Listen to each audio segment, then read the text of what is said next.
So I was doing 5K a day I thought I had a stroke in Bali, and it was sciatic problems. But it scared the fuck out of me. It scared the fuck out of me. The only time I listened to Matthew Perry's book. Did you ever listen to it? The one about his addiction and stuff? Yeah. Heartbreaking. What, does it involve running? I did a lot of, no. I mean, I didn't know we were like, did we transition? I don't know how I got to Matthew Perry's book. I was like, wait a minute, is there a fucking I don't know how I got to Matthew Perry's book. I don't know how I got into it. I don't know how you got into it either. Because when I thought I had a stroke, there's a moment, especially if you're a partier, that you realize I did this to myself. Yeah. And he had done that when he ruptured his colon. He realized he had done this to himself, and I identified with that feeling. That's so fucking sad that he's dead.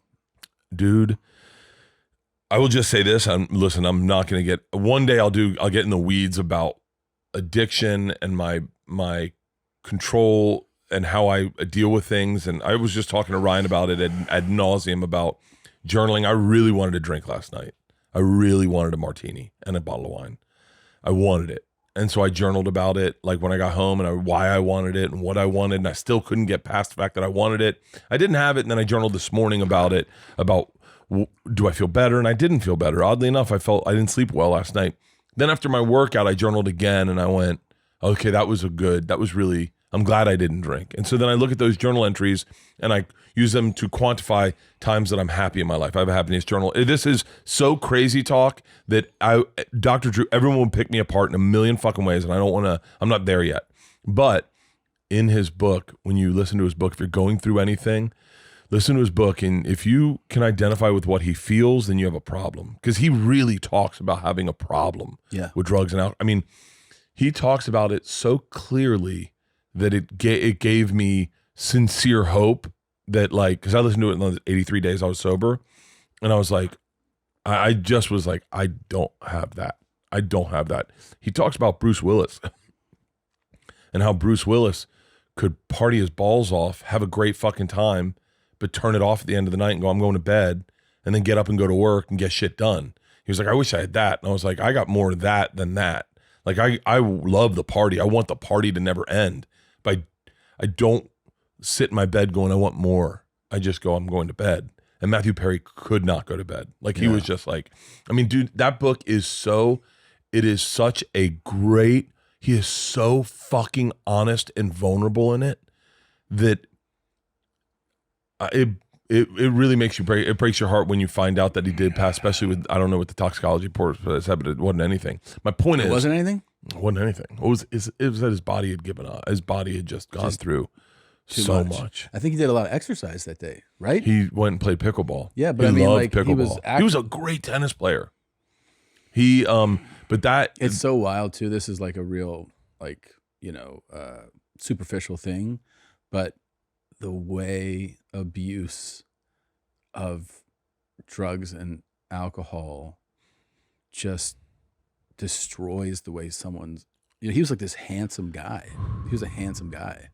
And you saw the way, like, just the body just falls apart. It just falls apart. You don't even realize it. Yeah. I just show you that picture of me that from Fully Loaded when I was 275. You don't realize, I was telling you, I felt good. I looked good. I was happy with my body. You don't even realize it. You don't even realize you're red in every interview you do. People point it out online and you go, fuck you. You want me to get hair and makeup before I do a podcast? Like, I can get hair and makeup. People get hair and makeup. You don't even know. Rogan goes through 3 hours of hair and makeup before he does podcast.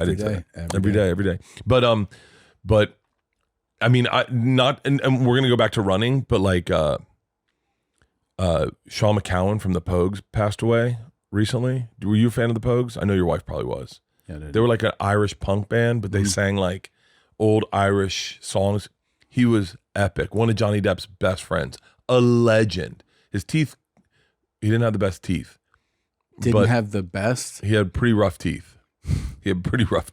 At the end, he lost all his teeth. And he was a big drug user?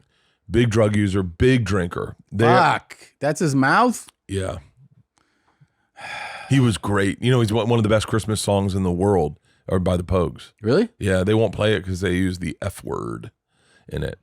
The girl calls him in the song, but it's one of the best. It's the best Christmas song, I would argue. It's my favorite Christmas song.